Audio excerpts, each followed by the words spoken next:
গোলামি থেকে মুক্তির জন্য অর্থনৈতিক দাসত্ব থেকে মুক্তি জরুরি। আল্লাহর নবী যখন মক্কা থেকে হিজরত করে মদিনায় গেলেন, তখন মদিনার সকল অর্থনৈতিক সক্ষমতার মূল কেন্দ্রে ছিল ইহুদিরা, সকল টাকা পয়সার মালিক ছিল ইহুদিরা। আল্লাহর নবী দেখলেন যে এই গরিব ফকির মিসকিন মুসলমানেরা যদি থেকে যায় আর টাকার মূল কন্ট্রোল যদি ইহুদিদের কাছে থাকে, এই মদিনার রাষ্ট্রীয় ক্ষমতা আমার অর্জন করা কঠিন হবে, অত সহজ হবে না। এই জন্য ইহুদিদের হাত থেকে অর্থনৈতিক কন্ট্রোল মুসলমানদের হাতে নিতে হবে। আল্লাহর নবী মক্কার মুশরিকরা, মক্কার কোরাইশরা ছিল আগে থেকেই ব্যবসায়ী। লিইলাফি কোরাইশ ইলাফিহিম রিহলাতাশ শিতা ওয়াস সাইফ। তো এই মক্কার কোরাইশরা আগে থেকেই ব্যবসায়ী ছিল। আল্লাহর নবী মদিনার আনসারদের বললেন, শোনো, তোমরা কৃষি কাজ করো, তোমরা ব্যবসা জানো না। এই যে মক্কা থেকে হিজরত করে যারা এসেছে, এদেরকে তোমার সম্পদ অর্ধেক দিয়ে দাও, তোমার কৃষি জমি অর্ধেক দিয়ে দাও। এরা ব্যবসা বুঝে, এরা ব্যবসা করে মদিনার অর্থনৈতিক কন্ট্রোল নিজের হাতে নেবে। আনসার সাহাবিরা এই ওয়ালার ভিত্তিতে অর্ধেক সম্পত্তি মুহাজিরদের দিয়ে দিলেন।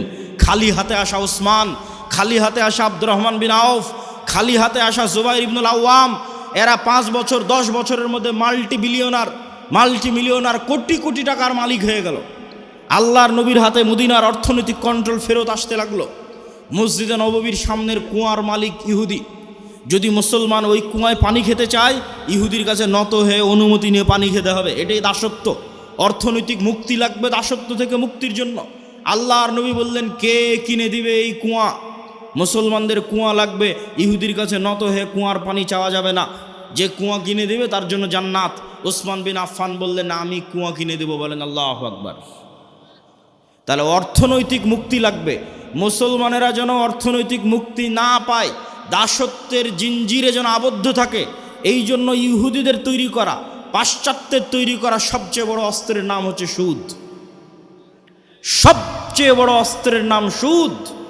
আল্লাহ দিয়েছেন কর্জে হাসানা, আর ইহুদি খ্রিস্টান IMF ওয়ার্ল্ড ব্যাংক পাশ্চাত্য বিশ্ব দিয়েছে সুদ। আর সুদ হচ্ছে মানুষকে গোলাম বানায়। আপনি হিস্ট্রি স্টাডি করে দেখেন, ফেরাউন বানু ইসরাইলদের কি দিয়ে গোলাম বানাতো, আশ্চর্য হবেন। ফেরাউন বানু ইসরাইলদের যেই পদ্ধতি দিয়ে গোলাম বানাতো, তার একটা পদ্ধতি সুদি লেনদেন, সুদের কর্জ। আর সুদের কর্জের মিনিস্টার ছিল কারুন। এই জন্য আপনারা কারুনের নাম শুনেছেন। ফেরাউনের একটা বড় মন্ত্রীর নাম হচ্ছে কারুন, যার কাছ থেকে সুদের অর্থ লেনদেন করতো বানু ইসরাইলেরা। সব সুদের ঋণী ছিল, এই জন্য সব গোলাম ছিল। তাহলে বানু ইসরাইলকে গোলাম বানানোর একটা স্ট্র্যাটেজি ছিল সুদ। আজকের মুসলিম উম্মাহকে গোলাম বানানোর একটা স্ট্র্যাটেজি হচ্ছে সুদ। পুরো দেশ গোলাম সুদের ঋণের কারণে। পুরো একটা মুসলমানদের বলে পারমাণবিক শক্তির অধিকারী পাকিস্তান, এই পুরো একটা রাষ্ট্র গোলাম শুধু এই সুদের ঋণের কারণে। ওই যে বাপ দাদার কাছ থেকে, প্রভুর কাছ থেকে সুদ নিয়ে রেখেছে, ওদের পারমিশন ছাড়া ওই পারমাণবিক অস্ত্রে চাপও দিতে পারবে না। ফাও, কোনো কাজ নাই। তাহলে মুক্তির জন্য অর্থনৈতিক মুক্তি খুবই জরুরি। আর এই অর্থনৈতিক মুক্তির জন্য সুদের আযাব থেকে মুক্তি জরুরি। সুদ কেন গোলাম বানায়? রাসূলুল্লাহ সাল্লাল্লাহু আলাইহি ওয়াসাল্লাম তার বহু দোয়ায় বলেছেন, আল্লাহুম্মা ইন্নী আউযুকা মিনাল মা'সামি ওয়াল মাগরাম। হে আল্লাহ, গুনাহ থেকে বাঁচতে চাই, ঋণ থেকে বাঁচতে চাই। আল্লাহর নবী বহু দোয়ায় বলেছেন, হে আল্লাহ, যালি'দ দাইনি ওয়া গালাবাতির রিজাল। ঋণের বোঝা থেকে বাঁচতে চাই, মানুষের আধিপত্য থেকে বাঁচতে চাই। আল্লাহর নবীকে সাহাবীরা জিজ্ঞেস করলেন, হে আল্লাহর নবী, কেন আপনি ঋণের বোঝা থেকে বাঁচার জন্য এত দোয়া করেন? রাসূল সাল্লাল্লাহু আলাইহি ওয়াসাল্লাম বললেন, মানুষ যখন ঋণ নেওয়া শুরু করে তখন মানুষ মিথ্যা বলা শুরু করে, আর যখন মিথ্যা বলা শুরু করে তখন সে আর নেতা হতে পারে না, সে গোলাম। তাহলে আমাদের মা বোন যতজন কিস্তিতে লোন নিয়ে রেখেছে, এরা সবাই মিথ্যার প্র্যাকটিস করে। ওই কিস্তি মিস দেওয়ার জন্য, মাফ করার জন্য আর সন্তানকে পর্যন্ত মিথ্যা বলায়। তাহলে পুরো একটা কম যখন মিথ্যুক অবস্থায় গড়ে উঠতেছে, সুদের জন্য মিথ্যার প্র্যাকটিস করতেছে, এরা গোলাম, এরা জীবনে কোনোদিন নেতা হতে পারবে না। তাহলে নেতা হতে হলে সুদি লোন থেকে বাঁচতে হবে, কর্জ থেকে বাঁচতে হবে, যেন মিথ্যা না বলা লাগে, মিথ্যা বলা থেকে বাঁচতে হবে, না হলে নেতা হতে পারবেন না। এই পয়েন্ট থেকেই, এই যে মিথ্যা বলা থেকে বাঁচা, এটার থেকে 2 নম্বর পয়েন্টে চলে যাই, যে গোলামির পথ থেকে, গোলামির জিঞ্জির থেকে বাঁচার দ্বিতীয় রাস্তা হচ্ছে সত্যবাদিতা, ন্যায়পরায়ণতা। আমি গত 2 বছর এই বক্তব্য দিয়েছি, কিন্তু মানুষকে উদাহরণ দিতে পারিনি যে সত্যবাদিতা ন্যায় পরায়ণতা মানে উদাহরণ কি। এখন অন্তত বক্তব্যে উদাহরণ দিতে পারবো যে শরীফ ওসমান হাদি হচ্ছে সত্যবাদিতা ন্যায় পরায়ণতার একটা অন্তত প্রতীক, যে জুলাই আগস্টের পর সব মানুষ নিজ নিজ দলের হয়ে গেল। আর যখনই আপনি কোনো দল করবেন, ওই দলের স্বার্থের বাইরে গিয়ে আপনার মুখ খুলবে না, জিহ্বা আটকা বন্ধ। আর যখনই আপনি গণতন্ত্রের রাজনীতির মধ্যে থাকবেন, তখন মিথ্যা আপনার রক্তের মধ্যে মিশে যাবে। কেননা গণতন্ত্রের রাজনীতি এত নিকৃষ্ট, এত জঘন্য, যেখানে এক দল তো আর এক দলের বিরুদ্ধে বলবে, একই আসনে মনোনয়ন প্রার্থী একজন আর একজনের নামে মিথ্যা বলবে। তাহলে ওই যে মিথ্যার কালচারের মধ্যে লিয়াজু, লবিং, আসন ভাগাভাগি, উমুককে নয় আমাকে দাও, এই পুরো কালচারটার মধ্যে ঢুকে আছে টাকার লেনদেন, 2 নাম্বারি, ধোকা, লবিং, লিয়াজু, এই পুরো কালচারটার মধ্যে ঢুকে আছে মিথ্যা, ধোকা, দুর্নীতি। তাহলে এই একটা কালচারের মধ্যে দিয়ে যে বড় হবে, এই এমপি, এই মন্ত্রী, এই মিনিস্টার যদি প্রাইম মিনিস্টারও হয়, আপনাদের কাছে সে নেতা হতে পারে আল্লাহর গায়েবের মূলনীতি অনুযায়ী ও গোলামের ঘরের গোলাম। তাহলে যত এমপি এই মিথ্যা, এই দুর্নীতির সাথে জড়িত, সে যদি প্রাইম মিনিস্টারও হয়, সে নেতা না গোলাম? একটু জোরে বলেন, নেতা না গোলাম? গোলাম। এটাই আল্লাহর মূলনীতি। এই মূলনীতির উপরেই আল্লাহ সুবহানাহু ওয়া তাআলা পৃথিবী প্রতিষ্ঠিত করেছেন। নেতা কখন? যখন সত্যবাদিতা ন্যায় পরায়ণতার উপর দাঁড়িয়ে আছে। তাহলে ওসমান হাদি একমাত্র ব্যক্তি ছিল যে দলের লেজুর বৃত্তি না করে, দলের লিয়াজু লবিংয়ের মধ্যে না গিয়ে, আসন ভাগাভাগির মিথ্যা, দুর্গন্ধযুক্ত, নিকৃষ্ট কালচারের মধ্যে না গিয়ে, যেটা সত্য ওইটাই মানুষের মুখের উপর স্ট্রেট ফরওয়ার্ড বলে দিত। আর এই রকম একজন মেরুদণ্ডওয়ালা, যার মেরুদণ্ড আছে, যে স্ট্রেট ফরওয়ার্ড সত্য এবং ন্যায় বলতে পারে জ্ঞানের সাথে, বুদ্ধিমত্তার সাথে, এটাই নেতা, এটাই নেতা তৈরি হওয়ার রাস্তা। আর এই রকম একজন মেরুদণ্ডওয়ালা সত্যবাদী ন্যায়পরায়ণ নেতা ওই রকম লাখো দুর্নীতিগ্রস্ত নির্বাচিত এমপির চেয়ে পাওয়ারফুল। এবং ওই পাশ্চাত্যের আর আমাদের পাশের দাদাবাবুরা, তারা পর্যন্ত ভয় পায় এই রকম নেতাকে। কেন? ওই যে দুর্নীতির মধ্যে দিয়ে যে নেতা উঠে এসেছে, ওকে টাকা দিয়ে কিনে নেওয়া যাবে। ভারতও ওকে কালকে টাকা দিয়ে কিনে নিতে পারবে, আমেরিকা ওকে কালকে টাকা দিয়ে কিনে নিতে পারবে। ওকে বলবে তোমার যত দুর্নীতি করার ইচ্ছা করো, টাকা পাচার করে নিয়ে আমার দেশে চলে আসো, আমি যা বলবো তাই শুনবা। তো ও যেহেতু এই দুর্নীতির প্র্যাকটিসের মধ্যেই বড় হয়েছে, তো কোনোদিন দেশের পক্ষে কাজ করবে না, অন্য দেশের গোলামি করবে, অন্য দেশের গোলামি করবে। তাহলে গোলামি থেকে বাঁচার জন্য একটা প্রজন্ম তৈরি করতে হবে আপনাদের, যে প্রজন্ম হবে সত্যবাদী ন্যায়পরায়ণ, মিথ্যা এবং অন্যায়ের সংস্পর্শে যায়নি, মেরুদণ্ড বিক্রি করবে না টাকার কাছে। আপনি মাপবেন কেমনে যে আমি সত্যবাদী ন্যায়পরায়ণ কিনা? আপনি নিজেকে জিজ্ঞেস করেন যে আপনি আপনার পিতার সম্পত্তিতে আপনার বোনকে ন্যায়ের সাথে সম্পদ দিয়েছেন কিনা? আপনার পিতা আপনার দাদার সম্পত্তিতে আপনার ফুফুকে ন্যায়ের সাথে সম্পদ দিয়েছে কিনা? যদি দেখেন হ্যাঁ ন্যায়ের সাথে বন্টন হয়েছে, তাহলে আপনার মধ্যে নেতৃত্বের গুণ আছে, আল্লাহর দৃষ্টিতে আপনি নেতা হতে পারবেন। আরও বাকি গুণগুলো অর্জন করলে পূর্ণ নেতা হবেন, কিন্তু মোটামুটি এই গুণটা আছে। আর যদি দেখেন যে না, আপনি ন্যায়ের সাথে বন্টন করতে পারেননি, আপনি নিশ্চিত জেনে রাখেন, আপনি নিশ্চিত জেনে রাখেন আজকে আপনি আপনার স্ত্রীর সাথে ন্যায় করতে পারেননি, আজকে আপনি আপনার বোনের সাথে ন্যায় করতে পারেননি, আজকে আপনি আপনার পিতা মাতার সাথে ন্যায় করতে পারেননি। ওয়াল্লাহি আল্লাহর কসম করে বলছি, ওয়াল্লাহি আল্লাহর কসম করে বলছি, যে তার বোন তার ফুফুর সাথে ন্যায় করতে পারেনি, এই ব্যক্তিও যদি নির্বাচিত হয়ে ক্ষমতায় আসে, সেও গত 16 বছরের চেয়ে বড় দুর্নীতিবাজ হবে।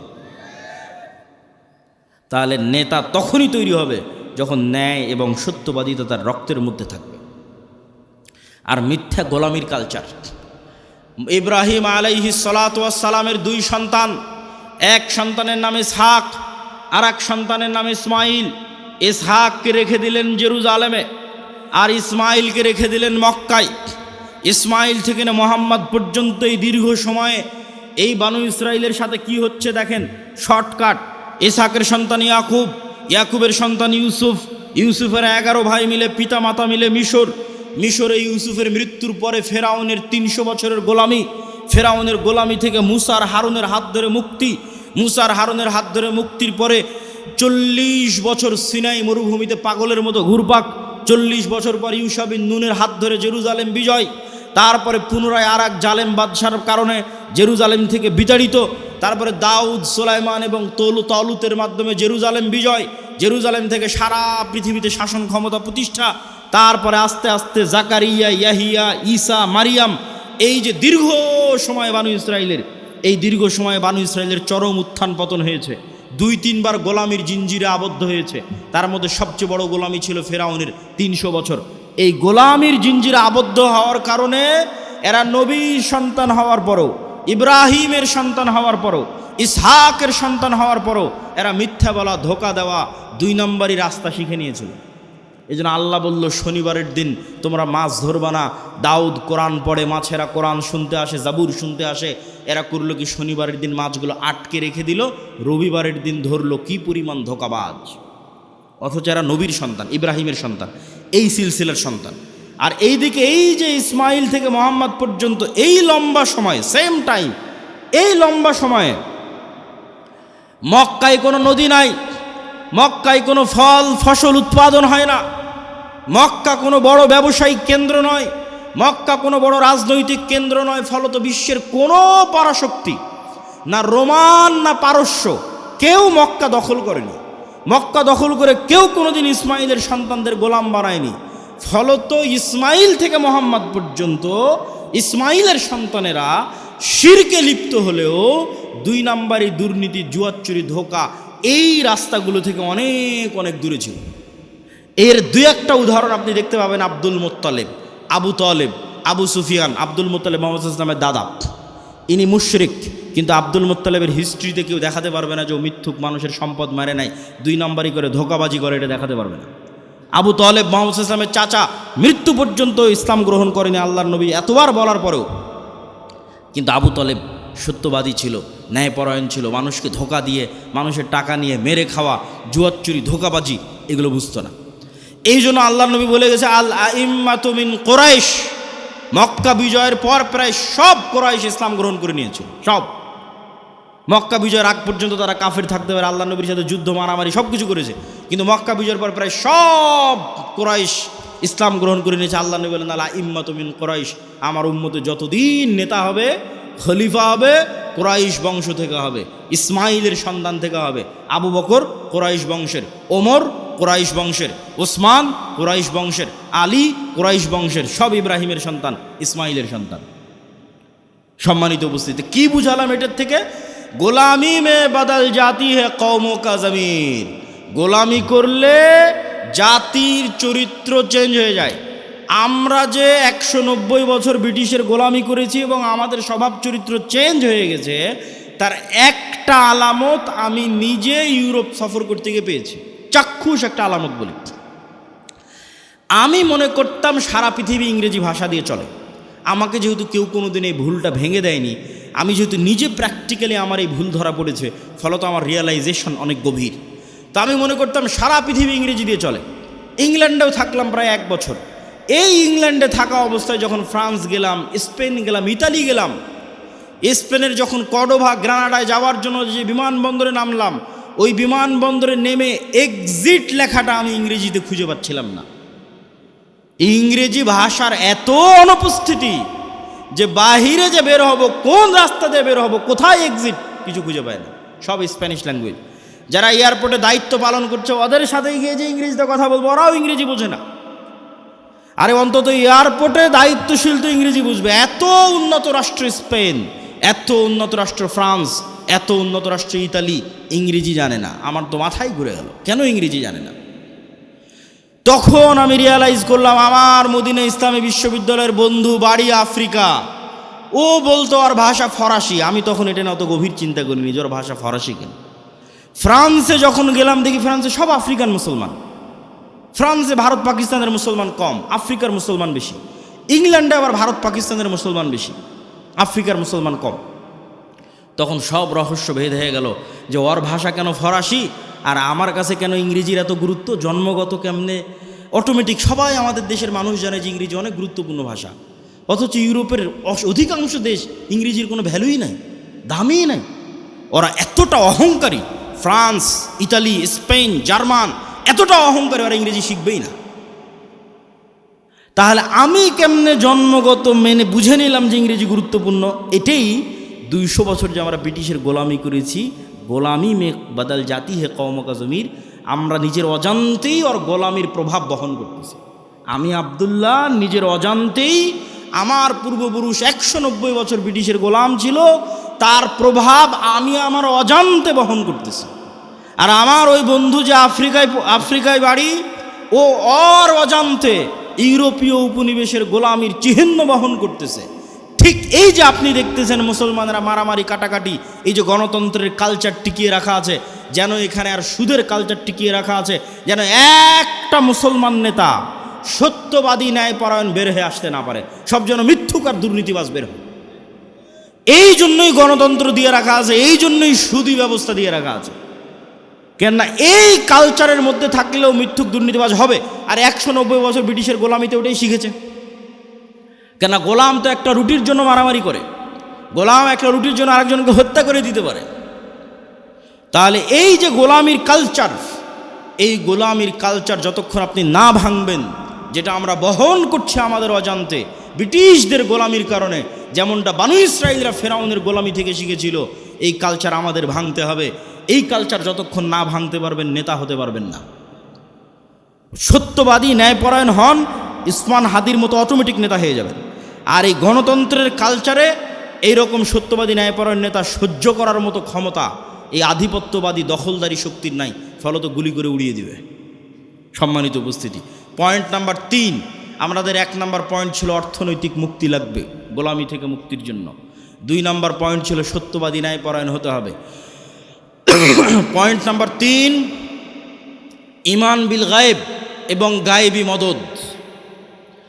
একটা মূলনীতি আজকে এখান থেকে মুখস্থ করে যান, আল্লাহর আসমানি সাহায্য ছাড়া ইসলাম এবং মুসলমানদের বিজয় অসম্ভব, ফুল স্টপ।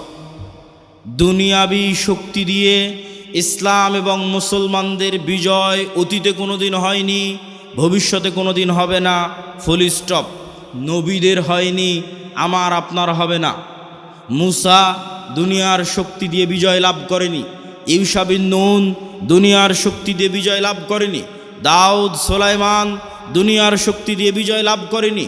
মুহাম্মদ সাল্লাল্লাহু আলাইহি সাল্লাম বদরে, উহুদে, খন্দকে, বদরে মক্কার কাফের মুশরিক 1000, মুহাম্মদ সাল্লাল্লাহু আলাইহি সাল্লাম 300, উহুদে মক্কার কাফের মুশরিক 2000, মুহাম্মদ সাল্লাল্লাহু আলাইহি সাল্লাম 700, খন্দকে মুহাম্মদ সাল্লাল্লাহু আলাইহি সাল্লাম 700 থেকে 1000। আর মক্কার কাফের মুশরিক শুধু নয়, সারা আরবের কাফের মুশরিক একত্রিত হয়েছে 10,000। খন্দকের যুদ্ধে কোনো দুনিয়াবী শক্তি নাই যা মুহাম্মদ সাল্লাল্লাহু আলাইহি সাল্লামকে জয় লাভ করাতে পারে।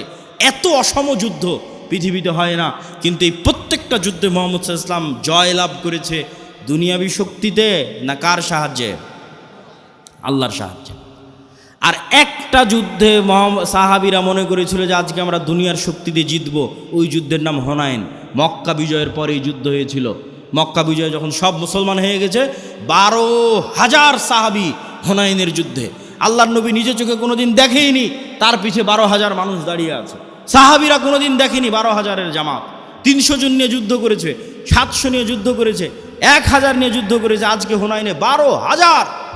তখন সবার আল্লাহর উপর, মুহাম্মদ সাল্লাল্লাহু আলাইহি ওয়াসাল্লাম বাদ দিয়ে অধিকাংশ সাহাবীর আল্লাহর উপর ভরসা কমে নিজেদের উপর ভরসা চলে এসেছে। যে আজকে হাই কনফিডেন্স, মক্কা বিজয় করেছি আর এখন হুনাইনের যুদ্ধ আমাদের পরাজিত করে কে? আর হুনাইনের যুদ্ধ শুরু হওয়ার আধা ঘন্টা পার হয়নি, 1 ঘন্টা পার হয়নি, সব দৌড়ে দৌড়ে পালাচ্ছে। তাহলে নবীর জীবদ্দশায় দুনিয়ার শক্তিশালী হওয়ার পরেও বিজয় হচ্ছে না পরাজয় হচ্ছে? একটু জোরে বলেন তো, জয় হচ্ছে না পরাজয় হচ্ছে? নবীর জীবদ্দশায় দুনিয়ার শক্তিতে বিজয় হচ্ছে না। কার সাহায্য লাগে বিজয়ের জন্য? আল্লাহর সাহায্য লাগে। এই আল্লাহর সাহায্য পাওয়ার সিক্রেট যতদিন না জানবেন, আর এই